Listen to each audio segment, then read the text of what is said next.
Pro kabaddi league अब आखिर के मुकाबले शुरू हो चुके हैं। अब टॉप 6 में जगह बनाने की जरूरत है और जो टीमें हैं उनको उधर भी लड़ना पड़ेगा, क्योंकि नीचे वाली टीमें बस वेट करिए, आप स्लिप करिए, हम आपकी जगह पर आते हैं। तो इस तरीके से 3 मुकाबले होंगे, एक और ट्रिपल हेडर होगा। सबसे पहले पटना पायरेट के सामने तेलुगु टाइटंस होगा, उसके बाद दबंग दिल्ली का मुकाबला होगा यूपी योद्धा के खिलाफ, आमने सामने पड़ोसी टीमों का मुकाबला होगा, और उसके बाद एक और गुजरात जायंट्स आएगी पुनेरी पल्टन के सामने। इन मैचेस में क्या कमाल होगा, क्योंकि अब जैसा कि मैंने आपको बताया टॉप 6 में अपनी जगह बनानी है, तो कौन खिलाड़ी किस टीम के लिए कमाल करेगा और किस पर आप अपनी नजर रख सकते हैं, इस पर हम और आप बात करेंगे। लेकिन उससे पहले भारत का सबसे बड़ा गेमिंग प्लेटफॉर्म विंजो, यहाँ पर आपको 100 से ज्यादा गेम मिलते हैं, वो भी 12 भाषाओं में। और सबसे अच्छी बात यह है कि यहाँ आपको अपनी टीम बनाने का झंझट नहीं पालना पड़ता, क्योंकि एक्सपर्ट्स की बनी बनाई टीम है। फैंटेसी वॉर नाम का फॉर्मेट है, इसी के साथ वर्ल्ड वॉर नाम का फॉर्मेट भी है, जहां पर एक गेम में 2 से 4 टीमें भिड़ती हैं। जो जीतती है उसको मिलते हैं कूपन। इन कूपन का इस्तेमाल आप Amazon, Flipkart, big basket, Hotstar पर कर सकते हैं। और अब आप ललन टॉप व्यूअर हैं तो आपके लिए खास ये है, जब आप साइन अप करेंगे ना तो आपको 50 रुपए का कैशबैक मिलेगा। तो चलिए मैच पर वापस लौटते हैं। पहला मुकाबला टॉप पर बैठी, क्वालिफाई कर चुकी टीम, इकलौती टीम पटना पायरेट्स का होगा तेलुगु टाइटंस के खिलाफ। तेलुगु टाइटंस वो टीम जिसको इस सीजन में ना दूसरी जीत मिल ही नहीं रही है।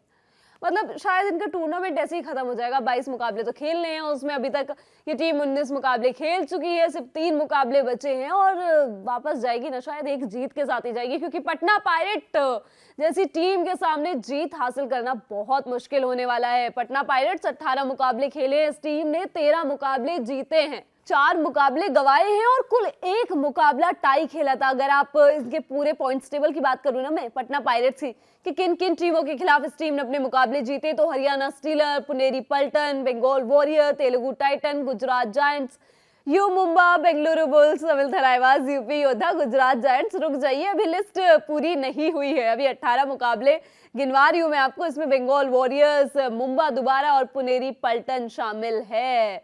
इसके अलावा अगर आप तेलुगु टाइटंस की बात करेंगे तो इस टीम ने सिर्फ एक ही जीत हासिल करी है, जो कि जयपुर पिंक पैंथर्स के खिलाफ आई थी। इस टीम के हारे हुए मुकाबलों की बात करेंगे ना आप, तो पुनेरी पल्टन, हरियाणा स्टीलर, पटना पायरेट, दबंग दिल्ली, यू मुंबा के सामने 2 बार, Gujarat giant, Bengal warriors, UP Yoddha, Bengaluru bulls, Tamil Thalaivas, UP, Gujarat और पुनेरी पल्टन के खिलाफ हार मिली है। इतनी लंबी लिस्ट।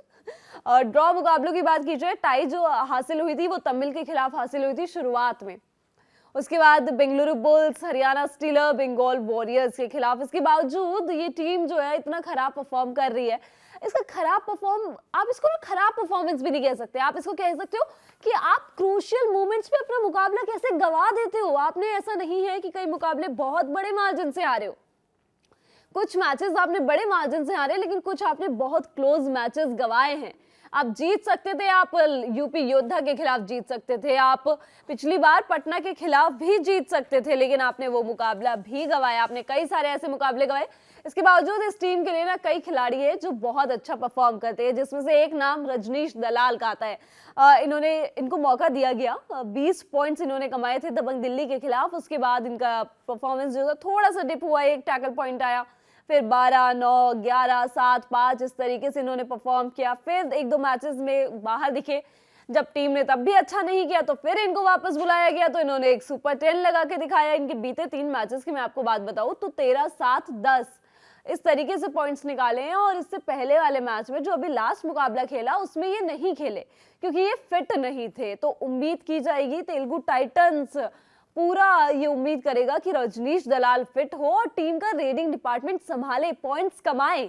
101 पॉइंट्स अभी तक इनके नाम है इन टोटल। इसके अलावा अगर आप अंकित बेनीवाल की बात करेंगे, इस टीम के दूसरे रेडर की, तो पिछले मुकाबले में तो इन्होंने रजनीश दलाल की जगह को, उनके जो गैप को अच्छी तरीके से फिल किया था। एक सुपर 10 लगाया था, 11 पॉइंट्स कमाए थे, 103 पॉइंट्स इनके नाम है, लेकिन थोड़ा सा ज्यादा करने की जरूरत होगी। जैसे पिछले मुकाबले में एक सुपर 10 लगाया था, इस मुकाबले में भी जरूरत होगी एक सुपर 10 लगाए। और इनके अलावा रेडिंग डिपार्टमेंट में जब रजनीश नहीं हुए तो राकेश गौड़ा को मौका दिया गया, उन्होंने कुल 2 पॉइंट्स अपने नाम किए। इसके अलावा आदर्श टी की बात करें तो आदर्श टी को कई मौके दिए गए हैं, एक सुपर 10 भी लगा चुके हैं ये, और अभी बीते 2-4 मुकाबलों की बात की जाए तो 6-3, 6-3 इस तरीके से इन्होंने पॉइंट्स निकाले और ये 3 में 1 रेड, 1 टैकल सब कुछ आया है। इसके अलावा इस टीम के डिफेंस की बात की जाए तेलुगु टाइटंस की, तो संदीप कंडोला इस टीम का डिफेंस संभालते हैं। पिछले 1-2 मैचेस में इनको प्राइम डिफेंडर के तौर पर नहीं उतारा गया। पिछले मुकाबले में ये पिछला मुकाबला खेले नहीं थे, उससे पहले वाले मुकाबले में नहीं उतारा गया। उससे पहले इन्होंने टीम के लिए अच्छा किया है, 4-3 इस तरीके से पॉइंट्स निकाले हैं। तो इनसे उम्मीद होगी कि ये भी फिट होकर टीम के साथ वापस जुड़े, ताकि कम से कम टीम इस सीजन अपने बचे हुए बाकी मुकाबले तो जीत कर जाए। इसके अलावा सुरेंद्र सिंह से जो उम्मीदें रहती है ना, बीच में इन्होंने बहुत अच्छा परफॉर्म किया था, लेकिन आप लास्ट 1-2 मैचेस देखेंगे तो 2-2-1 इस तरीके से इन्होंने पॉइंट्स निकाले हैं। 25 पॉइंट्स इनके नाम है। और फिर कहानी घूम फिर के वही आती है कि तेलुगु टाइटंस का भैया प्रॉब्लम एरिया क्या है। प्रॉब्लम एरिया यही है कि आप क्रूशियल मोमेंट्स पे मैच पे होल्ड ऑन करना नहीं जानते। आप नहीं जानते कि यहां से मुकाबला बिल्कुल एंड टाइम पे आके मुझे नहीं गंवाना है। इसके अलावा पटना पायरेट्स की बात की जाए, ये चैंपियन टीम है, ये 3 बार चैंपियन बन चुकी है, 3 बार चैंपियनशिप अपने नाम कर चुके हैं और चौथी बार भी शायद करने ही वाली है, क्योंकि सबसे पहली टीम बनी है ये क्वालिफाई करने वाली पटना पायरेट्स। इस टीम के लिए इसका डिफेंस बहुत शानदार खेलता है और इस डिफेंस के लिए ना कहा भी जाता है कि आप इनसे किसी भी दिन फाइनल खिलवा लीजिए, ये बहुत बढ़िया परफॉर्म करेंगे। हालांकि 1-2 मैचेस में डिफेंस नहीं चला, जयपुर के खिलाफ नहीं चला था, लेकिन उसके बावजूद इस टीम ने बहुत अच्छा परफॉर्म किया है। मोहम्मद रेजा, सुनील साजिन की जोड़ी, नीरज, इन सब खिलाड़ियों ने इस टीम के लिए अच्छा किया है।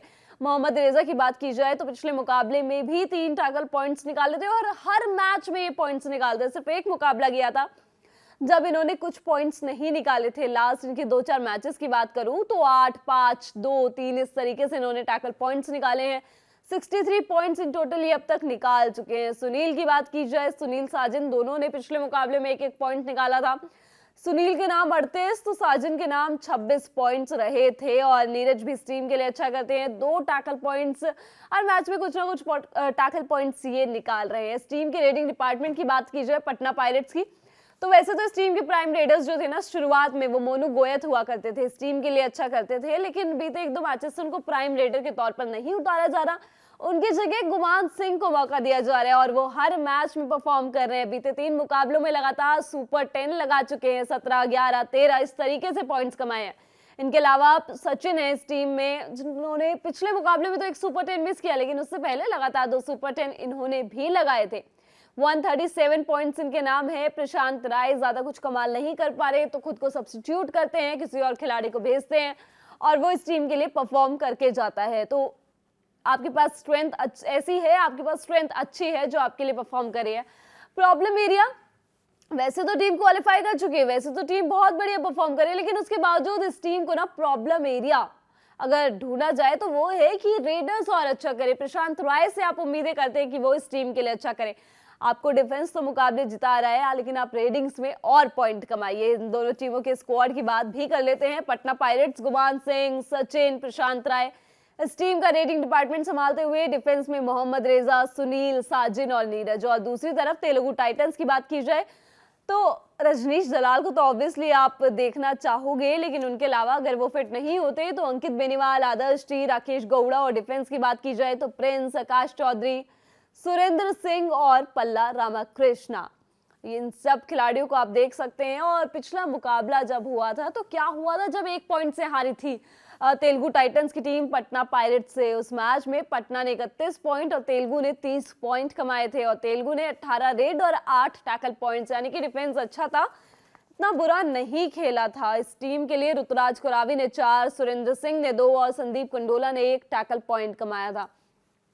दूसरी तरफ रेडिंग की बात की जाए तो अंकित बेनीवाल का 1 सुपर 10 आया था। इसके अलावा राकेश गौड़ा ने 7 पॉइंट कमाए थे, रोहित कुमार के नाम 2 पॉइंट्स थे। दूसरी तरफ पटना पायरेट्स की कहानी देखेंगे तो इस टीम ने 17 रेड पॉइंट कमाए थे, लेकिन 10 टैकल पॉइंट्स अपने नाम किए थे। तेलुगु टाइटंस से 2 पॉइंट ज्यादा हासिल किए थे। मोनू गोयत के नाम 7, सचिन के नाम 6, प्रशांत रॉय के नाम 5 पॉइंट्स रहे थे। डिफेंस में नीरज के नाम 4, मोहम्मद रेजा के नाम 2 और सुनील साजिन भी खाली हाथ नहीं लौटे थे, 1-1 पॉइंट्स उन्होंने भी अपने नाम किया था। बैटल की बात भी कर लेते हैं तो ये जो रेडर वर्सेस रेडर वाली बैटल नहीं है, क्योंकि दोनों टीमों में ना वैसे रेडर्स अच्छे हैं, गुमान सिंह है जो सुपर 10 लगा सकते हैं, सचिन है जो अच्छा करते हैं, तेलुगु टाइटंस में अंकित बेनीवाल है, लेकिन उसके बावजूद डिफेंडर वर्सेस डिफेंडर आपस में भिड़ते हुए बहुत अच्छे लगेंगे, क्योंकि एक तरफ पटना पायरेट्स के मोहम्मद रेजा, दूसरी तरफ fit and well Sandeep Kandola. और वो जो फ्रंट से रेड याद होनी चाहिए आपको, हरियाणा स्टीलर्स के कप्तान विकास कंडोला के खिलाफ की थी, उनको फ्रंट फर्स्ट लाइन से आगे ही उनको टैकल किया था और अपनी टीम के लिए मुकाबला टाई करवाया था। तो ये दोनों बढ़िया डिफेंडर्स एक दूसरे के सामने, लास्ट एनकाउंटर में दोनों में ज्यादा फर्क नहीं था, संदीप कंडोला के नाम 1, मोहम्मद रेजा के नाम 2 टैकल पॉइंट्स रहे थे। वॉच आउट प्लेयर्स की बात की जाए तो पटना की तरफ से डेफिनेटली मोहम्मद रेजा, पिछले मुकाबले में 3 tackle point, in total 63 points, और तेलुगु की तरफ से सुरेंद्र सिंह, पिछला मुकाबला तो नहीं खेले, मतलब फिट नहीं उतारे गए, लेकिन इस मैच में उनको उतारा जाए, टीम के बच्चे कुछ मुकाबले खिलाए जाए और जीत हासिल की जाए। इसके बाद एक और मुकाबला होगा, दबंग दिल्ली का मुकाबला होगा यूपी योद्धा के खिलाफ, पड़ोसियों की लड़ाई होने वाली है। यूपी 20 मुकाबले खेल चुके हैं, दबंग दिल्ली 19 मुकाबले खेल चुके हैं। दिल्ली ने तो जिसमें से 10 मुकाबले जीते हैं, 5 मुकाबले गंवाए हैं, ऐसा नहीं कह सकते कि फुल ऑन बहुत अच्छे टच में है। बंगाल वॉरियर्स के खिलाफ पहले अपना मुकाबला इस टीम ने ड्रॉ किया, उसके बाद अगला मुकाबला जो खेला उसमें 1 पॉइंट से जीत हासिल करी तमिल थलाइवास के खिलाफ। तो थोड़ा सा संभल के खेलने की अभी जरूरत है, क्योंकि नीचे बची जो टीमें हैं ना पॉइंट्स टेबल में, वो वेट कर रही हैं आप थोड़ा सा खराब खेलिए, हम आपसे आपके ऊपर आते हैं, आपकी जगह लेते हैं। Dabang Delhi, Puneri Paltan, U Mumba, Bengal warrior, Telugu titans, UP Yoddha, Haryana steeler, Patna pirate, Gujarat giants, U Mumba, Tamil Thalaivas के खिलाफ जीत हासिल कर चुकी है। जयपुर के खिलाफ 2 बार, बुल्स के खिलाफ, हरियाणा के खिलाफ, पुनेरी के खिलाफ इस टीम को हार का सामना करना पड़ा। दूसरी तरफ अगर यूपी योद्धा की कहानी देखेंगे तो Patna pirate, Bengaluru bull, Telugu Titans के खिलाफ 2 बार, पुनेरी, बंगाल, जयपुर, तमिल, इन सब टीमों के खिलाफ इस टीम ने जीत हासिल करी है, और जो हार हुई है वो बंगाल, जयपुर, तमिल, दिल्ली, हरियाणा, पुनेरी, पटना और बुल्स के हाथों मिली है। अब यूपी योद्धा के स्टार परफॉर्मेंस की बात कर लेते हैं, क्योंकि यूपी योद्धा टॉप 6 में अपनी जगह की पूरी दावेदारी पेश कर रही है और डिजर्व भी करती है, और डिजर्व अब शायद इसलिए भी करती है क्योंकि जो प्रदीप नरवाल के फैंस है ना, वो उनको बैक इन फॉर्म देख चुके हैं। जो हम बातें करते थे ना शुरुआत में कि यार जो जिस तरीके के लेजेंड प्लेयर है ना उस तरीके से परफॉर्म नहीं कर रहे, तो अब वो उस तरीके से परफॉर्म कर रहे हैं प्रदीप नरवाल। बीते 2-4 मुकाबलों की बात की जाए तो सुपर 10s लगाए हैं इन्होंने, 130 से ज्यादा पॉइंट्स हैं इनके नाम। सुरेंद्र गिल इस टीम के अहम प्लेयर है, इनकी फाइट देखने में बहुत मजा आता है, 120 से ज्यादा पॉइंट्स इनके नाम भी है। इनके साथ श्रीकांत यादव भी छोटे छोटे कॉन्ट्रीब्यूशंस टीम के लिए करते हैं। नीतीश है, उनसे उम्मीद की जाएगी कि थोड़ा सा और अच्छा करे इस टीम के लिए, अपनी टीम के लिए। आशु से उम्मीद की जाएगी, इनके कुछ मैचेस देखे जाए पुराने, एक हाई 5 रहा था, 35 से ज्यादा पॉइंट्स हैं। सुमित ने इस टीम के लिए अच्छा किया है और शुभम अच्छा कर रहे हैं, इनसे उम्मीद होगी कि ये और अच्छा करे डिफेंस में। लेकिन प्रॉब्लम एरिया कहाँ के फंसता है, इस टीम ने ना जयपुर के खिलाफ अपना मुकाबला जीता, लेकिन थोड़ी सी कमी जो लगती है कि भाई अब प्रदीप नरवाल सुपर 10 लगा रहे हैं, ऑब्वियसली अब सारा जिम्मा सुरेंद्र गिल के सर पे नहीं है, तो यानी कि ये रेटिंग डिपार्टमेंट बहुत अच्छा चल रहा है, तो डिफेंस को थोड़ा सा और बेहतर होने की जरूरत है। इसके अलावा दबंग दिल्ली की बात की जाए तो ये टीम तो कमाल की टीम है। इस टीम ने नवीन कुमार एक्सप्रेस, जो इनके ऊपर एक्यूजेशंस लगते थे ना, एक्यूजेशंस ही कहूंगी मैं उसको, कि भाई आप तो नवीन कुमार के बिना जीत ही नहीं सकते अपने मुकाबले, तो ये करके दिखाया। पिछले मुकाबले में नवीन कुमार एक्सप्रेस ने एक और सुपर 10 लगाया, लगातार 3 सुपर 10 लगा चुके हैं, 180 पॉइंट्स हैं इनके नाम। और विजय मलिक पिछले मुकाबले में नहीं उतरे, लेकिन उससे पहले 9 पॉइंट्स इन्होंने अपने नाम किए थे, 123 पॉइंट्स इनके नाम है। आशु के नाम अच्छे पॉइंट्स है इस टीम के, नवीन और विजय के साथ काफी अच्छा उन दोनों खिलाड़ियों को सपोर्ट करते हैं। पिछले मुकाबले में इनको भी आराम दिया गया। इस टीम के डिफेंस की बात की जाए तो दबंग दिल्ली का डिफेंस बहुत शानदार है। इस टीम के पास मनजीत चिल्लर, जोगिंदर नरवाल, संदीप नरवाल, जीवा, कृष्णा जैसे खिलाड़ी है। और जोगिंदर पिछले मुकाबले में 3 टैकल पॉइंट्स निकाले थे, 27 पॉइंट्स इनके नाम है। मनजीत चिल्लर 2 पॉइंट्स इन्होंने निकाले थे, 41 पॉइंट्स इनके नाम है। संदीप के नाम 1 पॉइंट है, 53 पॉइंट्स। संदीप नरवाल रेटिंग भी करते हैं, जब नवीन नहीं थे तो रेटिंग भी करी थी, तो 53 पॉइंट्स इनके नाम है। और कृष्णा भी 1 पॉइंट्स टीम के लिए क्रूशियल मोमेंट्स पर निकालते हैं। प्रॉब्लम एरिया ये है कि जिस तरीके की दिल्ली हमने सीजन के शुरुआत में देखी थी ना, टूर्नामेंट के शुरुआत में, उस तरीके की दिल्ली एक बार फिर से देखने को मिले। स्क्वाड की बात भी कर लेते हैं, नवीन, विजय, आशु मलिक, इन 3 प्राइम रेडर्स को मैं पर्सनली देखना चाहूंगी वापस। और उसके साथ डिफेंस की बात की जाए तो मनजीत चिल्लर, जीवा, संदीप नरवाल और जोगिंदर नरवाल इस टीम के प्राइम डिफेंडर्स होंगे, उनके अलावा सब्स्टिट्यूट करके आप कृष्णा को भी लेके आ सकते हैं। इसके अलावा यूपी योद्धा की बात की जाए तो प्रदीप नरवाल, श्रीकांत यादव और सुरेंद्र गिल प्राइम रेडर्स। इन तीन के अलावा आपकी नजरें कहीं और घूमेंगी नहीं। और डिफेंस में आशु सिंह, शुभम कुमार, नीतीश और सुमित। जब पिछली बार इन दो टीमों का सामना हुआ था तो क्या हुआ था? उस टाइम दबंग दिल्ली ने यूपी योद्धा को हराया था। 37-33 का पॉइंट्स टेबल रहा था, फाइनल स्कोर रहा था। 37 पॉइंट दिल्ली के खाते में, 33 पॉइंट्स यूपी योद्धा के खाते में। यूपी ने उस मैच में 21 रेड, 10 टैकल पॉइंट लगाए थे। इस टीम के एक भी खिलाड़ी ने ना हाई फाइव लिया था, ना सुपर 10 लगाया था। प्रदीप नरवाल के नाम 9 पॉइंट, सुरेंद्र गिल के नाम 9 पॉइंट, अंकित के नाम 3 और श्रीकांत यादव के नाम कुल 1 पॉइंट रहा था। डिफेंस की बात की जाए तो आशु और शुभम के नाम 3-3 पॉइंट्स थे, नीतीश के नाम 2 टैकल पॉइंट्स थे। वहीं दूसरी तरफ दबंग दिल्ली की कहानी देखेंगे तो 25 रेड और 8 टैकल पॉइंट्स, एक सुपर 10 नवीन कुमार एक्सप्रेस का 18 पॉइंट्स, एक टैकल भी लिया था उस मैच में इस खिलाड़ी ने। विजय के नाम 7 और आशु के नाम 1 पॉइंट रहा था। और डिफेंस में मंजीत ने 4 टैकल पॉइंट्स निकाले थे, संदीप के नाम 2, जोगिंदर नरवाल के नाम 1 टैकल पॉइंट रहा था। अब इस मैच में किसका बैटल आप एंजॉय कर सकते हैं इसकी बात भी कर लेते हैं। एक तरफ नवीन कुमार एक्सप्रेस, दूसरी तरफ प्रदीप नरवाल। मतलब एक तो ऑलरेडी प्रो कबड्डी लीग के लेजेंड है, दूसरी तरफ make in legend. Come on, Naveen Kumar express अच्छा कर रहे हैं अपनी टीम के लिए। बीते 2 सीजन से बहुत शानदार परफॉर्म किया है, अपना नाम बनाया है इस खिलाड़ी ने। नवीन कुमार 18 पॉइंट्स निकाले थे जब पिछली बार सामना हुआ था, आधे पॉइंट्स निकाले थे प्रदीप नरवाल ने, कुल 9 पॉइंट्स। तो ये एक जंग देखने को बहुत अच्छी लगेगी। इन टोटल पॉइंट्स की बात कर लेते हैं तो नवीन के नाम 180 पॉइंट्स है प्रेजेंटली। प्रदीप नरवाल से थोड़े से पॉइंट्स जो हैं इस खिलाड़ी के ज्यादा हैं। Fearless Naveen Kumar express. Watch out players की बात भी कर लेते हैं। दबंग दिल्ली की तरफ से नवीन कुमार 180 पॉइंट्स इनके नाम है। पिछले मुकाबले में सुपर 10 लगाया। मंजीत साथ में 41 पॉइंट्स इनके नाम है, 2 पॉइंट्स पिछले मुकाबले में निकाले। और दूसरी तरफ यूपी योद्धा की तरफ से स्पेसिफिकली रेडर्स प्रदीप नरवाल और सुरेंद्र गिल, क्योंकि ये जो फाइट करते, एक तो सुरेंद्र गिल की फाइट और प्रदीप नरवाल लेजेंड प्लेयर, एक और सुपर 10। तो ये मुकाबले होंगे इन खिलाड़ियों की बैटल और इन खिलाड़ियों पे आप नजरें रख सकते हैं। इसके बाद एक और मुकाबला होगा, गुजरात जायंट्स आएगा पुनेरी पलटन के सामने। गुजरात जायंट्स 19 मुकाबले ये टीम खेल चुकी है। और दूसरी तरफ पुनेरी पलटन की कहानी देखेंगे ना तो इस टीम ने भी 18 मुकाबले खेले, जिसमें से अपना एक भी मुकाबला टाई नहीं किया। 10 मुकाबले जीते, 8 मुकाबले गवाए। पुनेरी की कहानी ऐसी है कि तेलुगु, गुजरात, बंगाल, मुंबा बुल्स, यूपी योद्धा दबंग दिल्ली को 2 बारी, हरियाणा स्टीलर्स और अभी हाल ही में तेलुगु टाइटन को हरा कर आ रही है। दूसरी तरफ गुजरात, जयपुर, तेलुगु को 2 बारी, तमिल, थलाइवास, बंगाल, इन सब टीमों के खिलाफ इस टीम ने अपने मुकाबले जीते हैं। और बंगाल, हरियाणा, पुनेरी, पटना, बेंगलुरु, दिल्ली, पटना, जयपुर, इन टीमों के खिलाफ इस टीम ने अपने मैचेस जो हैं वो गंवाए हैं। गुजरात जायंट्स की ही बात कर लेते हैं पहले कि इस टीम के स्टार परफॉर्मर्स कौन है जो इस टीम के लिए अच्छा करते हैं। वैसे तो नाम कई सारे हैं। रेडर्स की कहानी देखेंगे ना तो ये ऑलमोस्ट सब काफी सारे लोगों को ट्राई कर चुके हैं, काफी सारे प्लेयर्स को ट्राई कर चुके हैं। राकेश नरवाल हैं, राकेश चुनग्रोया हैं, अजय हैं, प्रदीप हैं, एमजीआर हैं, जो कि एमजीआर दोनों का काम कर लेते हैं कि आपके लिए टैकल्स भी निकाल देते हैं और पॉइंट्स भी कमाते हैं। राकेश नरवाल बीते 1-2 मैचेस में ना गुजरात जायंट्स के जो कोच थे ना, उन्होंने क्या किया कि पहले तो स्टार्टिंग में राकेश नरवाल, राकेश चुनगुरा प्राइम रेडर्स थे, लेकिन फिर बदल दी बाजी, अजय प्रदीप को उतारा। उन्होंने मैच में बहुत अच्छा भी किया और उसके बाद फिर अगले मैच में उतरे तो बाजी पलट दी। सामने वाले को लगा कि भाई प्रदीप और अजय आएंगे, लेकिन ऐसा हुआ नहीं। आया कौन? राकेश नरवाल, राकेश चुनगुरा। अगर अब ये नहीं चले तो आपके पास सब्स्टिट्यूट का ऑप्शन तो है ही।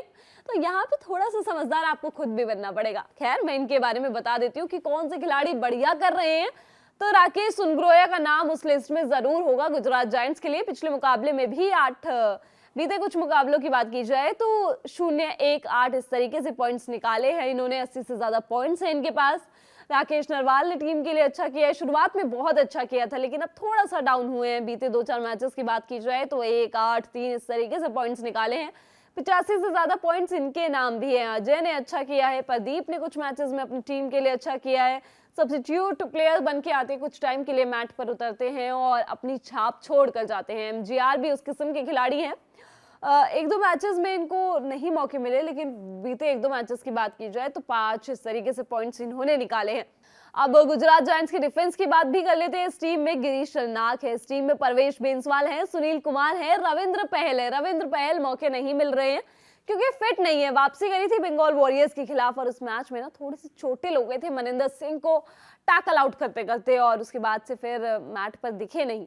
इसके अलावा गिरीश शर्नाक की बात की जाए तो इनका सीजन अच्छा गुजरा है, थोड़ा मिक्स गुजरा है, अप एंड डाउन से भरा हुआ। कुछ मैचेस में इन्होंने अच्छा नहीं किया तो इनको बाहर भी बिठाया गया, लेकिन कुछ मैचेस में जब मौके मिले हैं तो अच्छा किया था इन्होंने। 25 से ज्यादा पॉइंट्स इनके पास है। परवेश बेंसवाल इस टीम में अपनी जगह खुद ब खुद बनाते हैं, बहुत बड़े और बहुत बढ़िया प्लेयर हैं, तो ये इस टीम में कुछ खास खिलाड़ी हैं। प्रॉब्लम एरिया क्या है कि क्रूशियल मोमेंट्स में होल्ड ऑन करना ना गुजरात जायंट्स भी नहीं जानती है, तो इस टीम को भी इस चीज पे थोड़ा सा काम करना पड़ेगा। दूसरी तरफ पुनेरी पलटन की बात की जाए तो इस टीम के कप्तान नितिन तोमर की वापसी हुई और टीम के दिन चमकने लगे, क्योंकि इस टीम ने बहुत बढ़िया परफॉर्म किया है उनकी कप्तानी में।